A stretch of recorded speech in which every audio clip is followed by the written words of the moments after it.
ঈদ মোবারক। পবিত্র ঈদ উল আজহা উপলক্ষে আল্লাহ তাআলা আপনাদের কোরবানি কবুল করুন। গাজা, ইরান সহ সারা দুনিয়ার মজলুম মুসলমানেরা জালেমদের পরাজিত করুক। পরিবার পরিজন, আত্মীয় স্বজন এবং বন্ধুবান্ধবদের সঙ্গে কাটানো এই পবিত্র দিনগুলোতে আপনাদের জীবনে রহমত, বরকত বহুগুণে বর্ধিত হোক। বাংলাদেশের মানুষ ভাগ্যবান কেন জানেন? কারণ আপনি গরু কোরবানি দিতে পারেন প্রকাশ্যে গর্বের সাথে, রাস্তার উপরে, বাড়ির গ্যারেজে, ঈদের সকালে বাঙ্গু সেকুলারদের গায়ে জ্বলুনি ধরায় কোরবানির পশুর রক্তে ভাইসা যায় ঢাকার অলিগলি রাজপথ। সেইটা আপনার অধিকার। কোনো আদালত আপনাকে গ্রেপ্তার করবে না, কোনো প্রতিবেশী হিন্দু রাষ্ট্রবাদী আপনার বাড়িতে আক্রমণ করবে না, কোনো জমিদার আপনার ভিটা পুড়ায় দেবে না, কোনো নিষেধাজ্ঞার কবলে আপনি পড়বেন না। আপনি এটা পারেন। পশ্চিমবঙ্গে আপনার বাঙালি মুসলমান ভাই গরু কোরবানি দিতে পারে না, ভয়ে লুকায়ে সাবধানেও দেয় না। মুর্শিদাবাদ, মালদা, উত্তর 24 পরগনার গ্রামে প্রায় সব কোরবানি হয় বকরি। ভারতের জম্মু কাশ্মীরে 2021 সালে গরু কোরবানি নিষিদ্ধ করা হয়েছে মুসলিম সংখ্যাগরিষ্ঠ অঞ্চলেই। উত্তরপ্রদেশে গরু কোরবানির জন্য লোকে জেলে যাচ্ছে, আর আপনি 1,04,00,000 পশু কোরবানি দিচ্ছেন গত বছর। প্রায় 4 কোটি বাংলাদেশি মানুষ সেই কোরবানিতে অংশ নিছে। বাংলাদেশের মানুষ ভাগ্যবান, কিন্তু এই ভাগ্য আসমান থেকে পড়ে নাই। এইটা আপনাদের পূর্বপুরুষেরা 400 বছর ধরে অর্জন করছে নীরব বিদ্রোহে, শ্রেণীগত অপমানে, দারিদ্রের যন্ত্রণায়, জমিদারের চাবুকে, ব্রিটিশের শোষণে, পাকিস্তানির অবহেলায়। আজ আপনি যেই গরুটা কাটবেন সেটার ইতিহাস 400 বছরের। আজ সেই গল্প। কোরবানির প্যাটার্ন বাংলাদেশে অন্যরকম। সৌদি আরবে কোরবানি কি দেওয়া হয়? দুম্বা, ভেড়া, মিশরে ছাগল, তুরস্কে ভেড়া, ইন্দোনেশিয়ায় 2016 সালের ডেটায় 10 লাখ কোরবানির মধ্যে ছাগল 6,50,000, গরু মাত্র 2,80,000। ছাগলই প্রায় 64%। বাংলাদেশে 48 লাখ গরু থেকে 3,41,00,000 মানুষ কোরবানি দিতেছে। ছাগল ভেড়া থেকে 55 লাখ মানুষ। মানুষের অংশগ্রহণে গরুর কোরবানি 86%। বাংলাদেশে কোরবানির 90% বেশি মাংস আসে গরু থেকে। বাঙালি মুসলমানের কাছে গরু একটা বিশেষ পশু। কেন বিশেষ? কারণ এই উপমহাদেশে গরু কোরবানি নিষিদ্ধ ছিল 350 বছর। বাঙালি মুসলমানের গরু কোরবানি দেওয়ার অধিকার আজও পশ্চিমবঙ্গে নাই, আজও কাশ্মীরে নাই, আজও উত্তরপ্রদেশে নাই, শুধু এই দেশে আছে, বাংলাদেশে। তাই বাংলাদেশের গরু কোরবানি কোনো সাধারণ ধর্মীয় আচার না, এটা একটা রাজনৈতিক বিবৃতি। বাংলাদেশের কোরবানির প্রত্যেকটা গরু একটা ঐতিহাসিক জবাব। প্রত্যেক বছর কোরবানি ঈদ আসে আর শুরু হয় আমাদের সোকল বাঙ্গু সেকুলারদের আক্রমণ। 2016 সালের কথা মনে আছে, আমি তখন দেশে। কোরবানির পরপর বৃষ্টি হইল, প্রচুর বৃষ্টি। ঢাকায় তো মাশাআল্লাহ রাস্তায় পানি জমার জন্য বৃষ্টি হইতে হয় না, মেঘ করলেই রাস্তায় পানি জমা যায়। বৃষ্টি হইল প্রচুর। কোরবানি হয়েছে কিছুক্ষণ আগে, কোরবানির রক্তে বৃষ্টির পানি লাল হইল, আর বাঙ্গু সেকুলার লাশকে হাউকাও শুরু করলো। সারা দুনিয়ায় পত্রিকায় আসলো সেই খবর, বিবিসি, গার্ডিয়ান, ঢাকা ট্রিবিউন, সবাই। শুরু হইলো ফটোশপ কইরা ছবি ছড়ানো, তার সাথে চিৎকার শুরু হইলো ইন্ডিয়ান মিডিয়ার। পরিবেশ গেল অস্বাস্থ্যকর, আরো কত কিছু। বৃষ্টি হইলে ড্রেন আর সুয়ারেজ থেকে যে ঘুমুত পানির সাথে মিশে আটকায় থাকে প্রত্যেকবার বৃষ্টির পরে, আর সেই পানি মারায় মানুষকে হাঁটাচলা করতে হয়, সেটা ঠিক আছে। কোরবানির রক্ত হইলে সর্বনাশ, পশু হত্যা অমানবিক। এত রক্তপাত কেন? এই বর্বরতা বন্ধ করা উচিত। পরিবেশ দূষণ, শহরে কোরবানি নিষিদ্ধ করো, স্লটার হাউসে নিয়ে যাও, সামনে কোরবানি দিও না। আর একটা কথা তো আছেই, বনের পশু না মনের পশু কোরবানি দাও। তারা একটা কথা কখনো বলে না, প্রাণী উৎসর্গ ইসলামের একচেটিয়া বিষয় না। হিন্দু ধর্মে বৈদিক যুগে অশ্বমেধ যজ্ঞ ছিল, ঘোড়া বলি, রাজার সার্বভৌমত্ব ঘোষণার জন্য। সৎপথ ব্রাহ্মণে এর বিস্তারিত বর্ণনা আছে। সর্বশেষ অশ্বমেধ যজ্ঞ হয়েছিল 1741 সালে। জয়পুরের মহারাজা দ্বিতীয় জয় সিং পালন করছিলেন। আজও কলকাতার কালীঘাট মন্দিরে দৈনিক পাঠা বলি হয়। কালী পূজার সময় শত শত পাঠা বলি দেওয়া হয়। আসামের কামাখ্যা মন্দির হিন্দু শক্তিপীঠের অন্যতম পবিত্র মন্দির, সেখানে দুর্গাপূজার সময় মহিষ বলি দেওয়া হয় নিয়মিত। 2018 সালে 3 দিনে 19টা মহিষ বলি দেওয়া হয়েছে। নেপালে গাধিমাই উৎসব বলে একটা উৎসব আছে, হিন্দুদের উৎসব, বিশ্বের সর্ববৃহৎ পশু বলির অনুষ্ঠান।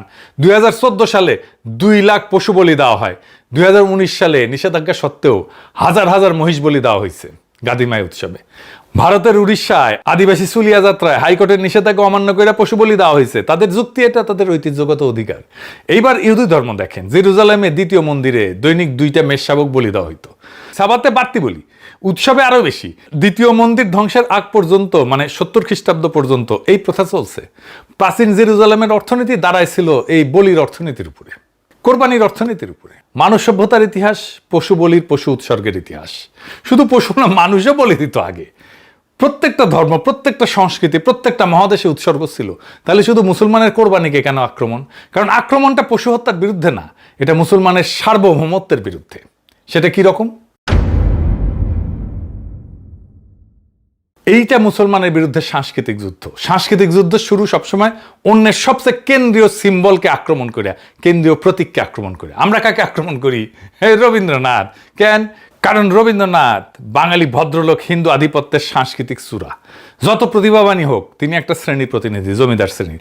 আমরা বলি রবীন্দ্রনাথ বাঙালি মুসলমানের ভাষাকে অস্বীকার করছেন, তার সাহিত্যে মুসলিম চরিত্র নাই, তিনি ঢাকাকে রাজধানী করে পৃথক প্রশাসনিক এলাকা গড়ার বিরুদ্ধে দাঁড়াইছিলেন, মানে আমাদের সার্বভৌমত্বের বিরুদ্ধে দাঁড়াইছিলেন। আমরা ফাইট করি রবীন্দ্রনাথের সাথে, কারণ রবীন্দ্রনাথকে পলিটিক্যালি পরাস্ত করতে পারলেই আমাদের সাংস্কৃতিক স্বাধীনতা, সাংস্কৃতিক মুক্তি। আমরাই কাজ করবো ইনশাল্লাহ। যাই হোক, ওরা কাকে আক্রমণ করে? গরু কোরবানিকে। কেন? কারণ গরু কোরবানি বাঙালি মুসলমানের সার্বভৌমত্বের সাংস্কৃতিক চূড়া। ঢাকার রাজপথ রক্ত, মানে বাঙালি মুসলমান এখনো স্বাধীন। সে আর হিন্দু জমিদারের প্রজা না, সে আর কলকাতার ভদ্রলোকের অধীন না। এই দৃশ্যটা ওদের সহ্য হয় না, কারণ এই দৃশ্য তাদের পরাজয়ের স্মারক। তাই বছরের পর বছর আক্রমণ, পরিবেশ দূষণ, পশু অধিকার, শহরে নিষিদ্ধ করো, স্লটার হাউসে নিয়ে যাও। স্লটার হাউস মানে কি? স্লটার হাউস মানে কোরবানি লোক চক্ষুর আড়ালে হইতে হবে, মানে রাস্তায় রক্ত না, মানে ঈদ অদৃশ্য হইয়া যাবে, কোরবানি অদৃশ্য হইয়া যাবে চোখের সামনে থেকে। বিএনপি একই ফ্যাসাং ধরিছে। দেখেন, যেখানে সেখানে আপনার কোরবানিটা দিয়েন না।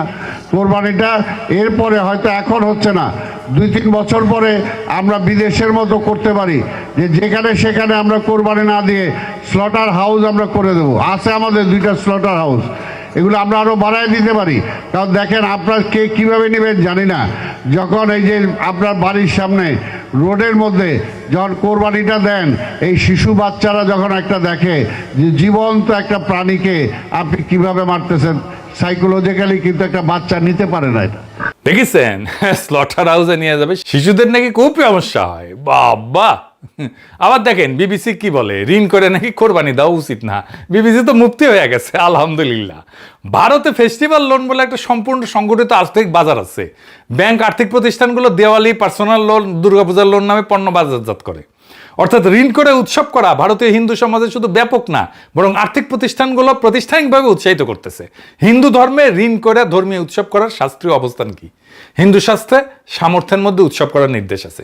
সামর্থ্যের বাইরে গিয়া কোনো ধর্মে কোনো ধর্মীয় আচার করতে উৎসাহিত করে না।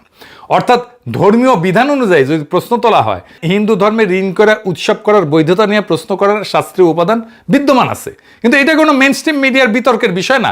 বিবিসি কখনো এটা নিয়ে স্টোরি করে নাই। হিন্দুরা সামর্থ্যের বাইরে গিয়া অযৌক্তিক ধর্মীয় ব্যয় করতেছে কিনা এই নৈতিক ফ্রেমে কোনো স্টোরি করে নাই। অথচ একই বিবিসি কোরবানির ক্ষেত্রে ঠিক একই ফ্রেম ব্যবহার করে। আর্থিক সামর্থ্য না থাকার পরেও শুরু করে একটা মরাল জাজমেন্ট উপস্থাপন করে। এটা কোনো ব্যক্তিগত এডিটোরিয়াল বায়াস না, বরং এটা একটা প্যাটার্ন। মুসলিম ধর্মীয় আচরণকে বাই ডিফল্ট র্যাশনালিটি টেস্টের মুখোমুখি দাঁড় করানো হয়। তোমার এই ধর্মের আচারটা যৌক্তিক কিনা, এটা কি স্বাস্থ্যসম্মত, এটা কি যুক্তিযুক্ত, এটা কি অর্থনৈতিকভাবে যৌক্তিক। অথচ হিন্দু বা অন্যান্য ধর্মের এই ধরনের আচরণকে কখনোই মোরাল জাস্টিফিকেশনে বোঝা বহন করতে হয় না। তালাল আসাদ, সাবা মাহমুদ, ওনারা দেখাইছেন কিভাবে সেকুলার লিবারাল মিডিয়া মুসলিম ধর্মাচরণকে জাস্টিফিকেশনের বোঝা বহন করতে বাধ্য করে। হিন্দু জমিদার 350 বছর যা করছিল, কোরবানি অদৃশ্য রাখা, সেটাই এখন বিএনপি আর সেকুলারদের ভাষায় ফিরে আসতেছে। এইগুলো ধুনফুন মুখোশ মাত্র। আসল লক্ষ্য কোরবানির ভিজিবিলিটি কমাও, মানে বাঙালি মুসলমানের সার্বভৌমত্বের ভিজিবিলিটি কমাও। 350 বছরের নিষেধাজ্ঞা। বাংলায় গণহারে ইসলাম গ্রহণ শুরু হয় 1500 থেকে 1600 সালের পরে। প্রথম 300 বছর বাঙালি মুসলমান শুধু নামেই মুসলমান ছিল, নামাজ টামাজ পড়তো না, কোরআনের ছাপা কপিও ছিল না, আরবিও জানতো না, পড়তেও পারতো না। মাঝের 300 বছর শুধু নামে। কিন্তু এই 300 বছর একটা জিনিস তারা শিখছিল, গরু খাওয়া যাবে না। কেন? 2টা কারণ। এক, জমিদারি। বাংলার বেশিরভাগ জমিদার ছিল হিন্দু। সংখ্যালঘু যে মুসলিম জমিদার ছিল তাদের জায়গাও নগণ্য ছিল। সবচেয়ে বড় যে মুসলিম জমিদার ছিল সৈয়দ নবাব আলী চৌধুরীর জমিদার, তার জমিদারিকে 100 দিয়ে গুণ করলেও নাটোরের রানী ভবানীর জায়গিরের সমান হয় না।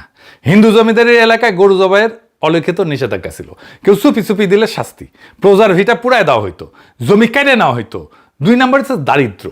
নতুন যারা মুসলমান হয়েছিল এই ভূখণ্ডে, তা পরিবারগুলো সবাই ছিল দরিদ্র, উঠে আসছিল দলিত সম্প্রদায় থেকে, বৌদ্ধ সম্প্রদায় থেকে। তার হালের গড়ি সম্বল, ওটারে কোরবানি দিলে কৃষিকাজ করবে কেমনে? 80-র দশকের আগেও বাংলাদেশের সাধারণ মানুষ বছরে একটা মুরগি খাইতো কমই, গরু কোরবানি দিবে কেমনে? ফারাজি আন্দোলনের পর প্র্যাকটিসিং মুসলমান হইতে শুরু করলো বাঙালি, কিন্তু গরু কোরবানি এইটা তখনও শুরু হয় নাই। পাকিস্তান হওয়ার আগ পর্যন্ত 350 বছর এই দেশে সত্যিকার অর্থে গরু কোরবানি পালিতই হয় নাই। বাঙালি মুসলমান চিনছিল ঈদ, চিনছিল নামাজ, চিনছিল রোজা, গরু কোরবানিকে চেনে নাই, কারণ চিনতে দেওয়া হয় নাই। এখন একটু পশ্চিমবঙ্গের দিকে তাকান, ওই পারে আজও বাঙালি মুসলমান গরু কোরবানি দিতে পারে না, দেয় না, ভয়ে সংকোচে লুকায়। মুর্শিদাবাদ, মালদা, উত্তর 24 পরগনা গ্রামে গ্রামে মুসলমান বাড়ি আছে, কিন্তু গরু কোরবানি ওইখানে পাবলিক স্পেকটাকল না। প্রায় সব কোরবানি ছাগল, কারণ ওপারে হিন্দু সংখ্যাগরিষ্ঠতা। 300 বছরের নিষেধাজ্ঞা আজও জারি আছে, সেটা আইনি না, সামাজিক, কিন্তু কার্যকর। আর এপারে কোরবানি একটা স্পেকটাকল। দুটেই শহর, একই বাঙালি, একই ভাষা, একই খাবার, একই কালচার, পার্থক্য একটাই, এই পারে সার্বভৌমত্ব আছে, ওই পারে নাই। বাংলাদেশের গরু কোরবানি সার্বভৌমত্বের প্রকাশ। ঢাকার প্রত্যেকটা গরু কোরবানি একটা ঐতিহাসিক জবাব। 350 বছর যে গরু আমরা কাটতে পারি নাই, আজ সেটা পারি, প্রকাশ্যে পারি, গর্বের সঙ্গে পারি। এটাই বাঙালি মুসলমানের সবচেয়ে বড় কালচারাল অ্যাচিভমেন্ট। এটাই 1947-এর সবচেয়ে বড় কংক্রিট অর্জন। ভাষা আন্দোলন, হ্যাঁ অবশ্যই বড় অর্জন, স্বাধীনতা যুদ্ধ অবশ্যই বড় অর্জন, কিন্তু এই দুইটার চাইতো পুরানো একটা যুদ্ধ ছিল বাঙালি মুসলমানের গরু কাটতে পারার যুদ্ধ। সেটা জিতলো 1947-এ, আর সে বিজয়ের উৎসব হইতেছে ঈদ উল আজহা। কিন্তু সমস্যা একটাই, জিতছিল ঠিক, কিন্তু পালন করার সামর্থ্য ছিল না। 1947 থেকে 1990 আমরা অধিকার পাইছি, সামর্থ্য নাই। 1947-এর পর আইনি বাধা গেল, জমিদারি গেল, কিন্তু সামর্থ্য আসতে আরো 50 বছর লাগলো। কারণ 550 বছর হিন্দু কায়স্থ ক্ষত্রিয়ের কাছে মার খাইছে মুসলমানেরা, 200 বছর ব্রিটিশের গোলামি করছে, তারপরে 2 যুগ পাকিস্তানি শোষণ। এই 800 বছরের ঘা এক প্রজন্মে তো শুকায় না। অর্থনৈতিক ঘা শুকাইতে আরো 20 বছর। 1990 সাল পর্যন্ত শোষিত বাঙালি গরু কোরবানি দেওয়ার সামর্থ্য অর্জন করতে পারে নাই। গরু কোরবানি ছিল শুধু ঢাকা শহরে বড় ব্যবসায়ী, আমলা, উচ্চবিত্তদের, শহরে এলিটদের জন্য। গ্রামের শরিকি বা একান্নবর্তী পদ্ধতি ছাড়া গরু কোরবানি দেওয়াই যেত না। অধিকার পাইছি, সামর্থ্য পাই নাই। বিজয় পাইছি, উদযাপন করতে পারি নাই। 1990 থেকে 2018 মধ্যবিত্তের উত্থান হলো। 1990-এর পর বাংলাদেশে প্রথমবার সত্যিকারের একটা মধ্যবিত্ত শ্রেণী জন্মাইল। মধ্যবিত্ত বাড়ার সাথে সাথে গরু কোরবানিও বাড়লো। 1990 থেকে 2018, 28 বছরে এই দেশের সাধারণ মানুষ প্রথমবার গরু কোরবানি সত্যিকার অর্থে দিতে শুরু করলো। প্রথমবার 350 বছরের নিষেধাজ্ঞা বিজয় উদযাপন হইল। বিবিএস এর জরিপ বলে 2016 সালে দৈনিক মাথাপিছু মাংস খাইতাম আমরা 25.4 গ্রাম, 2022 এটা দাঁড়াইলো 40 গ্রাম, 6 বছরে প্রায় অর্ধেক বৃদ্ধি হইল। এই দেশের ইতিহাসে প্রথমবার গরু কোরবানির গণতন্ত্রায়ন হইতে শুরু করছিল। ঠিক তখনই একটা ধাক্কা আসলো, কই থেকে? দিল্লি থেকে। কিভাবে? মোদী সরকার 2014-তে ক্ষমতায় আসলো ইন্ডিয়ায়, বিএসএফ কে নির্দেশ দিল সীমান্তে গরু চলাচল বন্ধ করতে হবে। 2014 সালে ডিসেম্বরে স্বরাষ্ট্রমন্ত্রী রাজনাথ সিং প্রকাশ্যে বিএসএফ কে ধন্যবাদ দিল। কিন্তু এই হামলার একটা চমৎকার দিক আছে। বাংলাদেশে 2020 সালে কোরবানির পশু উৎপাদনে স্বয়ং সম্পূর্ণ হয়ে গেল, মার্শাল্লাহ। কিন্তু না, মোদী তার সব কার্ড তখনও খেলে নাই। ভারত থেকে গরু আসা বন্ধ ছিল, এটা প্রথম ধাপ ছিল। মোদীর কৌশল ছিল ট্রিপল লেয়ার, 3টা লেয়ারে। দ্বিতীয় ধাপ ছিল গোখাদ্যের সাপ্লাই চেন। বাংলাদেশে পশু খাদ্যের 60% কাঁচামাল আমদানি করতে হয়, প্রধানত ভুট্টা, সোয়াবিন। এই কাঁচামালের একটা প্রধান সাপ্লায়ার হয়েছে ভারত। 2021 সালে কি হইল? ভারতের নিজের দেশে সোয়াবিনের দামে বিস্ফোরণ হইল।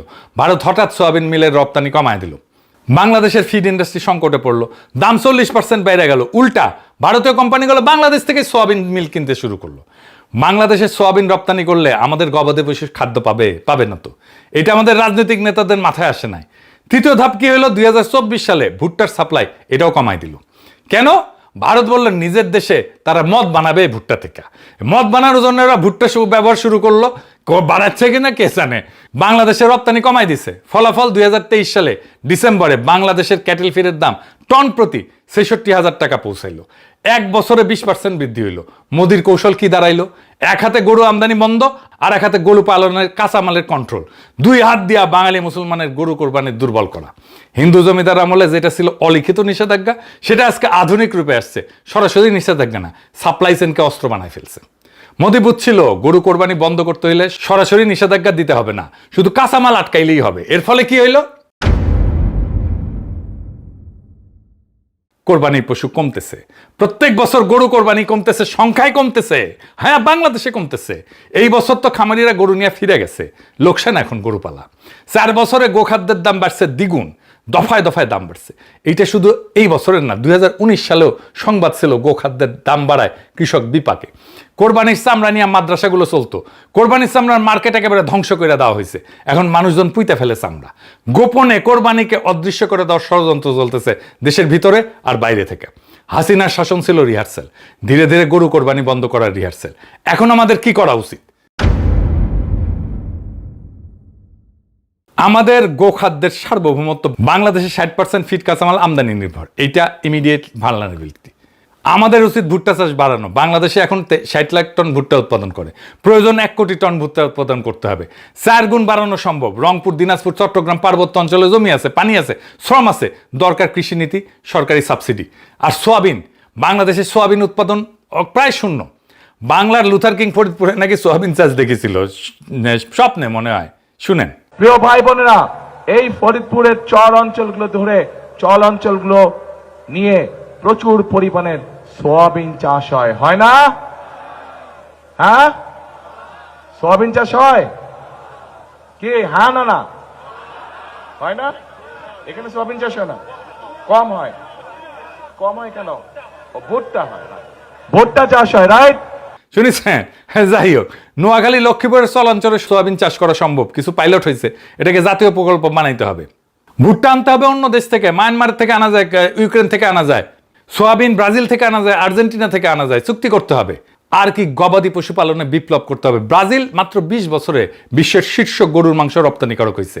আমরা সেটা 10 বছরে করতে পারি যদি জেনুইনলি চাই। গ্রাম পর্যায়ে ভেটেরিনারি সেবা দুর্বল, প্রত্যেকটা ইউনিয়নে ভেটেরিনারি ক্লিনিক করতে হবে।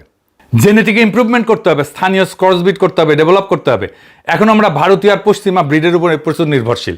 প্রচুর ভেটেরিনারি সার্জন বানাইতে হবে আমাদের। আর কোরবানিকে ইউনেস্কো হেরিটেজ বানাইতে হবে। ওরা মঙ্গল শোভাযাত্রাকে ইউনেস্কো হেরিটেজ বানাইছে, আমাদের গরু কোরবানিকে কালচারাল হেরিটেজ বানাইতে হবে। পুরান ঢাকা, সিলেট, চট্টগ্রামের গোস্ত রান্নার ঐতিহ্যকে কালচারাল হেরিটেজ বানাইতে হবে। কালা ভুনা সহ সব বিফের রেসিপি, এগুলোকে হেরিটেজ বানাইতে হবে। কুকিং স্কুল করতে হবে গরুর মাংসের জন্য, রেসিপি বই করতে হবে, ইউটিউব কন্টেন্ট করতে হবে। বাঙালি মুসলমানের নিজস্ব মাংসের ঐতিহ্য, এটা গর্বের বিষয়, আমাদেরকে এটা সেলিব্রেট করতে হবে। বিফ অনলি রেস্টুরেন্ট বানাইতে হবে সারা শহরে। বাংলাদেশের মানুষ ভাগ্যবান, কিন্তু ভাগ্য চিরস্থায়ী না। 400 বছর লাগছে এই ভাগ্য অর্জন করতে, হারাইতে 4 বছর লাগবে। মোদি গরু আটকায় দিতে চায়, হাসিনার লুটাররা পকেট খালি করছে, আমাদের অর্থনীতি ধ্বংস করে দিছে, সেকুলাররা স্লটার হাউসে পাঠাইতে চায় কোরবানিকে। বিএনপি ফ্যাসাং ধরিছে, বিবিসি মুফতি হয়েছে। 4টা ফ্রন্টে 4টাতেই লড়তে হবে। গো খাদ্যে স্বনির্ভরতা আনতে হবে, গবাদি পশু পালনে বিপ্লব করতে হবে, কোরবানিকে কালচারাল হেরিটেজ বানাইতে হবে। আর সাংস্কৃতিক যুদ্ধে রবীন্দ্রনাথ থেকে গোমাতা পর্যন্ত ওদের সব সিম্বলগুলোকে চ্যালেঞ্জ করতে হবে। এই 4টা কাজ যদি আমরা না করি, আমাকে এমনি 4 বছরে আমাদের ভাগ্য কেড়ে নেওয়া হবে। আজ যে গরুটা কাটবেন সেটা শুধু আল্লাহর কাছে কোরবানি না, সেটা 400 বছরের পূর্বপুরুষদের নীরব বিদ্রোহের চূড়ান্ত পরিণতি। ঢাকার রাস্তায় যে রক্ত গড়াইতেছে সেইটা শুধু পশুর রক্ত না, সেটা 350 বছরের নিষেধাজ্ঞা ভাঙার বিজয় গাথা। বাংলাদেশের মানুষ ভাগ্যবান, এই ভাগ্য রক্ষা করেন। এই ভাগ্য রক্ষা করার তৌফিক যেন খোদা তাআলা আমাদেরকে দেন। ইনকিলাব জিন্দাবাদ।